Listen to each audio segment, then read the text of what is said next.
दर्शकों नमस्कार। स्वराज एक्सप्रेस के इस खास कार्यक्रम में मैं अरुण श्रीवास्तव आप सभी का स्वागत करता हूं।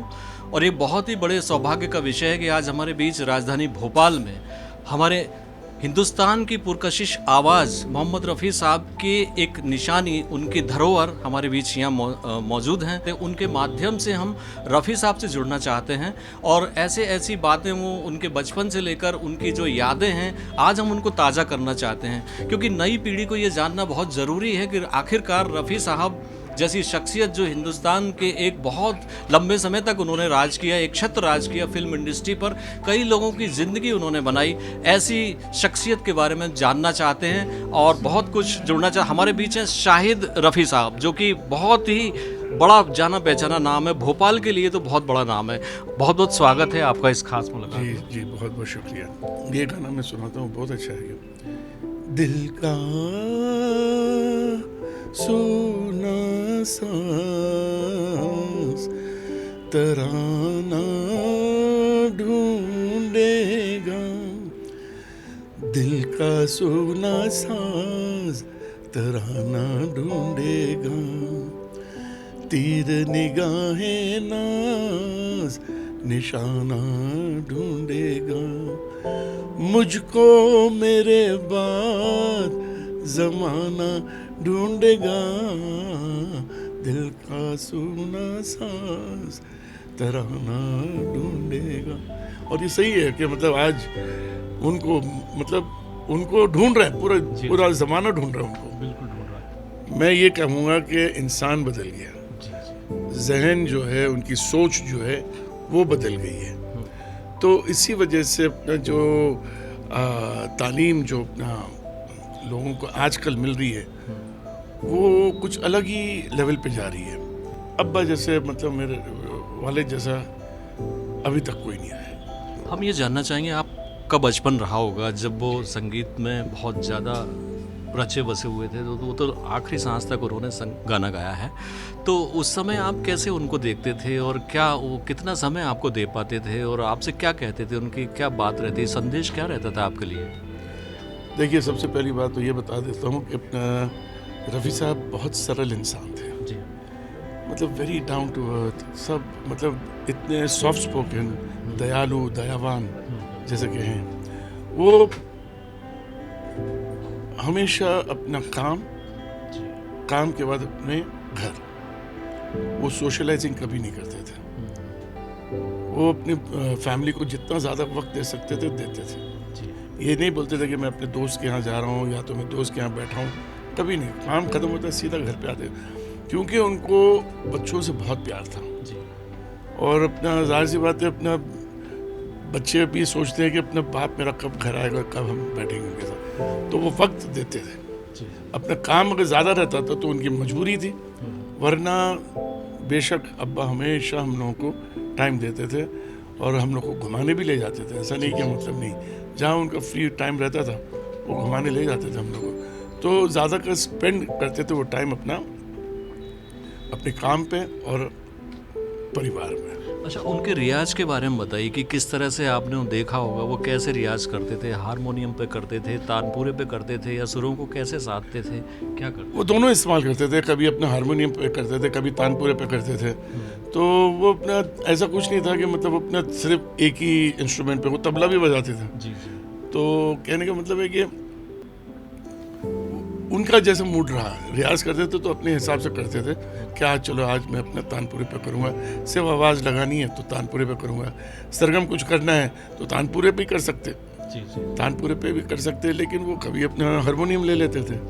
तो उनका अपना मूड के हिसाब से कि वो क्या अपना करना चाहते हैं। हमने सुना है कि जब वो पाकिस्तान से आए थे, कोटरा सुल्तानाबाद वहाँ से वो आए थे, या जब भी उनका, तो एक फ़कीर आया करते थे और वो फ़कीर के पीछे पीछे जाया करते थे और फ़कीर गाना गाते थे। तो उसके बाद वो उनके आशीर्वाद से कुछ ऐसा हुआ कि उन्होंने फिर फ़कीर ने आशीर्वाद दिया उनको कि भाई आगे चल के आप बहुत अच्छे सिंगर बनोगे। ऐसी कुछ चीज़ें संस्मरण थोड़ा आपको याद हो तो बताइए। सबसे पहली बात मैं आपको क्लियर करना चाहता हूँ, तो आप ये नहीं कह सकते पाकिस्तान से आए, क्योंकि अब्बा इंडियन थे और अपना मरे भी इंडियन। तो he was an Indian, he was a proper हिंदुस्तानी।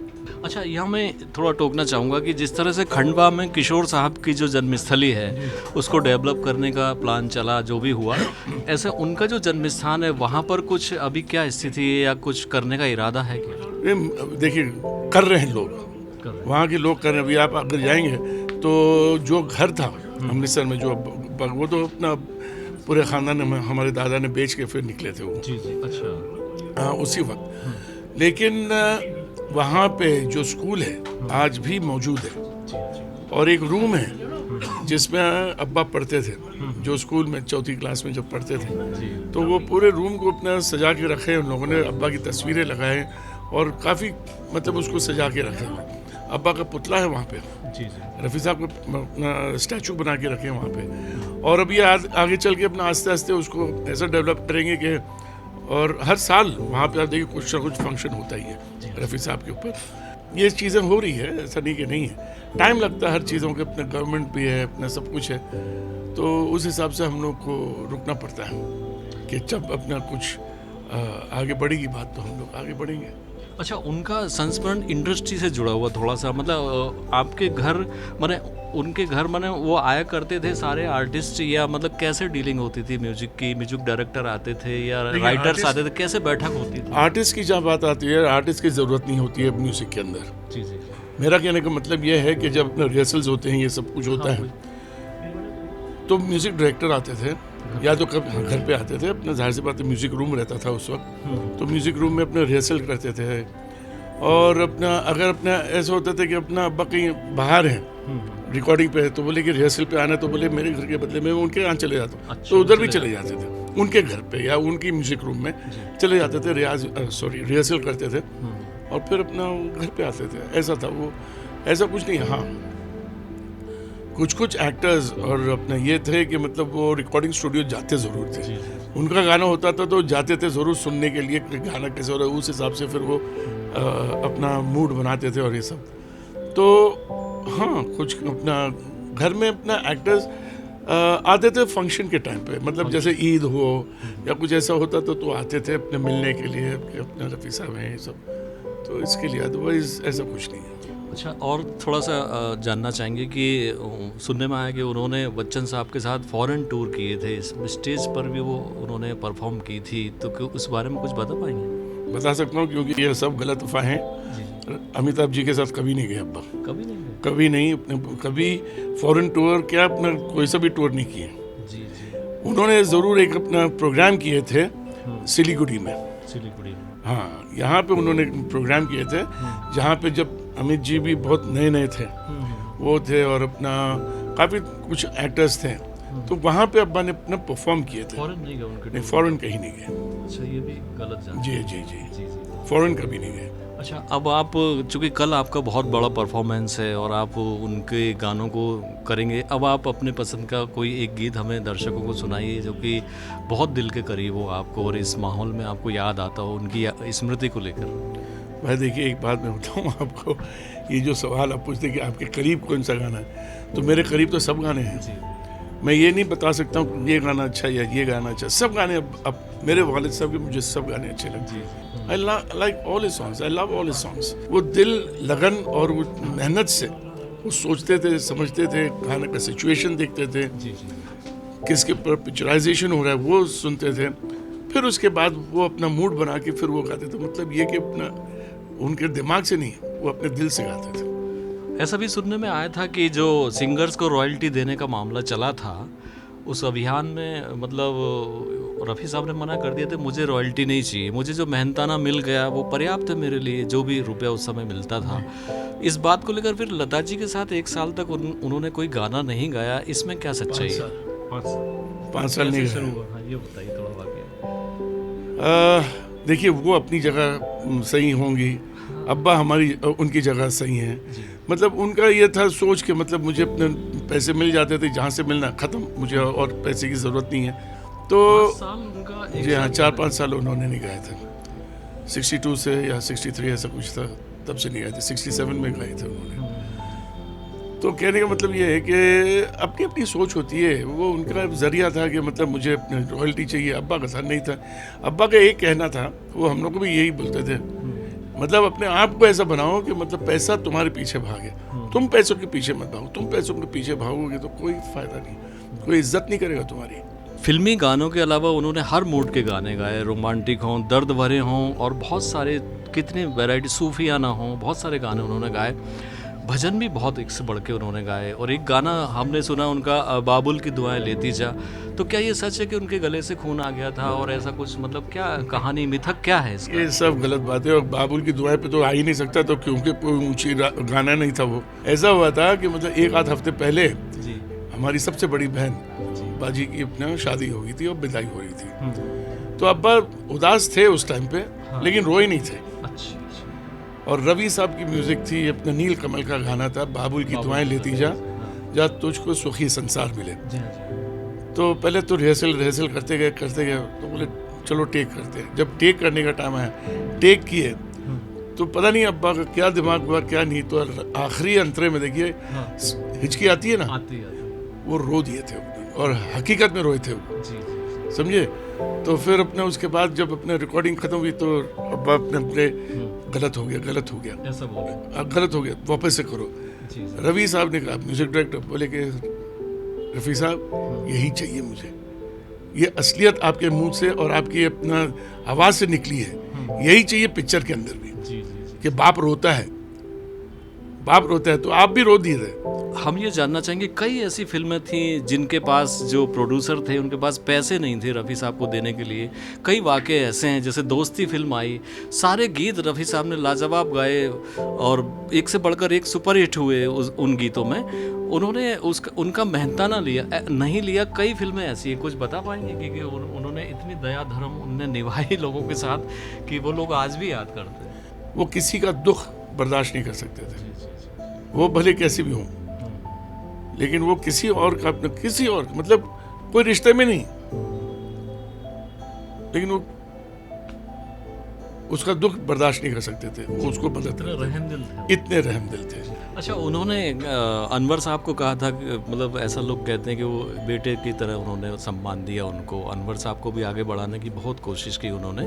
और अपने अन्नू मलिक साहब हैं, उनका भी पहला गाना, उनकी जो फिल्म थी राजू अब्बर साहब की, उसके गाने के लिए भी अन्नू मलिक साहब उनके घर चले गए थे और उन्होंने कहा मलिक साहब का बेटा आने दो इसको। मतलब वो सुबह वो बगीचे में टहल रहे थे, तो उस समय ये पहुँच गए थे। 9 बजे बुलाया था, 6 बजे। इसमें कुछ, इस बारे में कुछ बताएंगे आप? अब्बा के शागिर्द बेशक अपने महेंद्र जी थे, महेंद्र कपूर जी, हाँ वो बेशक थे। तो अब्बा उनको प्रमोट करते थे, महेंद्र कपूर साहब जी हाँ, बोले महेंद्र से कहो, वो अच्छा गाता है, ये महेंद्र से कहो, ये महेंद्र। तो वो ऐसा करते हैं। बाद में जब बी.आर. चोपड़ा साहब के साथ अपना अनबन हुई थी अब्बा की हमारी, तब अपना वो महेंद्र कपूर को ही लेते थे। तो उसमें कोई अपने अब्बा को ये नहीं था, बोले कि चलो मेरा शागिर्द तो है, तो उनको कोई अपना दुख नहीं होता था कि महेंद्र गा रहा है मेरे गाने, नहीं। चूँकि आपसे बात चल रही है और मैं ये जानना चाहूँगा कि मैं खुद भी संगीत की दुनिया से जुड़ा हुआ हूँ, तो एक फिल्म आई थी कातिलों के कातिल, अर्जुन हिंगुरानी साहब की फिल्म थी। और उसमें उन्होंने जो एक प्रार्थना टाइप की गाई है, जो उस फिल्म में 2-3 बार उनके मुंह से गाई गई है। इतना सुना क्योंकि वो गाना मतलब मेरे को इतना प्रेरणा देता है। आके दुनिया में बशर काम करना है वो कर, सच्ची नीयत है अगर तो ना इंसाफ से डर, और जाने कब पड़ती है उसकी रहमत की नज़र, ये तो अल्लाह को खबर, ये तो मौला को खबर। गाना और मैंने कोरोना काल में बहुत ज़्यादा सुना रफ़ी साहब को, और मेरे आंसू उसमें निकल पड़ते थे। वो फिल्म थी अमिताभ बच्चन साहब की गंगा की सौगंध। उसमें प्राण साहब जा रहे हैं पूरे गांव को लेकर, जब काफिला निकल रहा था मुंबई से इंदौर, जब लोग पैदल ये अपने सफ़र कर रहे थे पैदल, तो वो सीन मैंने उनको भेजा था किसी को कि यार ये मैच कर रहा है ये गाना इस समय। तो चल मुसाफिर तेरी मंजिल दूर है तो क्या हुआ, और आज तेरा पाँव थक कर चूर है तो क्या हुआ। तो रफ़ी साहब ने जो उस अंतर आत्मा की गहराई से गाया, तो वो कभी कभी मतलब बहुत संवेदना एकदम जाग जाती है उस गाने को सुनकर। क्या आपने वो गाने को कभी महसूस किया? देखिए, सिर्फ वही गाने की बात नहीं करूँगा मैं जी, लेकिन एक चीज़ मैं ज़रूर कहूँगा कि मतलब उनको, रफ़ी साहब को अल्लाह की देन थी। अब्बा, खैर अब्बा ने तो इतने हज़ारों उनके खुद के गाने गाए हैं, तो उनको तो जो फरमाइश आती थी गा देते थे। हम तो ये देखते हैं कि अपना जो गाने पब्लिक को पसंद आए वही गाएंगे, उसके आगे नहीं गाएंगे। तो उस हिसाब से हम लोग चलते हैं। तो ऐसा कुछ नहीं है कि मतलब हम लोग को चूज़ करना पड़ता है। हाँ, हम लोग एक लिस्ट बना देते हैं क्योंकि हमको लिस्ट के हिसाब से चलना पड़ता है। अब जो नई पीढ़ी है वो गाना जो नए बच्चे मैंने देखा जो गाते हैं तो वो ये गाना जरूर गाते हैं, क्या हुआ तेरा वादा, वो कसम वो इरादा, भूलेगा दिल जिस दिन तुम्हें, वो दिन जिंदगी का आखिरी। थोड़ा दो लाइन। ये है कि इस गाने पे अब्बा को संजीवा रेड्डी से नेशनल अवार्ड मिला था यही गाने पे, और ये बस उसका किस्सा है। क्या हुआ तेरा वादा, वो कसम वो इरादा, भूलेगा दिल जिस दिन तुम्हें, वो दिन जिंदगी का आखिरी दिन होगा। क्या हुआ तेरा वादा, वो कसम वो इरादा। बहुत बहुत शुक्रिया। और ये आसपास का जो गाना था धर्मेंद्र जी का, उसके बारे में थोड़ा बताइए। आसपास का जो गाना था रफ़ी साहब का, उनकी लाइफ का आखिरी गाना लोग कहते हैं कि वही लाइन उन्होंने गाई थी। हकीकत है, वो लास्ट गाना था अब्बा का। उसमें ऐसा था कि मतलब देखिए मैं बताऊं, जब वो गाना गा के निकले ना अब्बा, तो वो उन्होंने लक्ष्मीकांत प्यारेलाल का अपना म्यूजिक थी, और उसमें अब्बा जब भी रिकॉर्डिंग के बाद चले जाते थे ना, तो फिर कहते थे चलो मैं आता हूँ। हमेशा बोलते चलो मैं आता हूँ। लेकिन उस वक्त ये मुझे बताया गया था, मैं तो नहीं था रिकॉर्डिंग में, लेकिन मुझे बताया गया था कि उस वक्त वो गाने के बाद अब्बा ने बोले कि चलो मैं जा रहा हूँ। इस वक्त आप हमसे मुखातिब हैं शाहिद रफ़ी साहब, और उन्होंने बहुत अच्छी अच्छी जानकारी दी है। उनका समय कीमती है और हमने भी उनसे खुलकर बात की, हर एक मुद्दे पर बात की। जो हमारी गलत फहमियाँ थी वो उन्होंने दूर की। यहाँ के दर्शकों के लिए क्या कहेंगे आप? बस ऐसी मोहब्बत करते रहे मुझसे, मेरे वालिद साहब से, तो मैं हमेशा आया करूँगा यहाँ पे। और वाकई में भोपाल वालों से इतनी मोहब्बत है कि मतलब ऐसा लगता है जैसे घर पे आ गया हूँ। जी जी जी। और अंत में हमारे स्वराज एक्सप्रेस के लिए आप दो शब्द बोलिए दर्शकों के लिए कि क्या क्या कहना चाहेंगे आप, खासतौर से रफ़ी साहब के भी आप पर? बस मैं ये बोलूँगा कि उनको हमेशा याद रखें और उनके लिए दुआएं करें। तो दर्शकों, बहुत ही अच्छी बात आपने कही। रफ़ी साहब हमारे दिल में बसे हैं, हमारी अंतरात्मा में बसे हैं, और वो एक रूहानी शख्सियत हैं जो हर एक कायनात में बसे हुए हैं, कण कण में समाये हुए हैं। और ऐसे संत, ऐसे देवता पुरुष को, महान पुरुष को हम हृदय से नमन करते हैं। 24 दिसंबर उनका जन्म जयंती शताब्दी वर्ष जो उनका निकला है, उसी उपलक्ष्य में रविंद्र नाट्यगृह में ये बहुत बड़ा शो होने जा रहा है। और इसी वादे के साथ कि हम भी आपसे फिर मिलते रहेंगे, आप भोपाल आते रहें, हम आपसे मिलते रहें, इसी तरह कारवां आगे बढ़ता रहे। मैं अरुण श्रीवास्तव इस खास मुलाकात कार्यक्रम में कैमरामैन सुरेश कटियार जी के साथ आपसे विदा लेता हूं। अगले कार्यक्रम में फिर आपसे भेंट होगी, तब तक के लिए नमस्कार।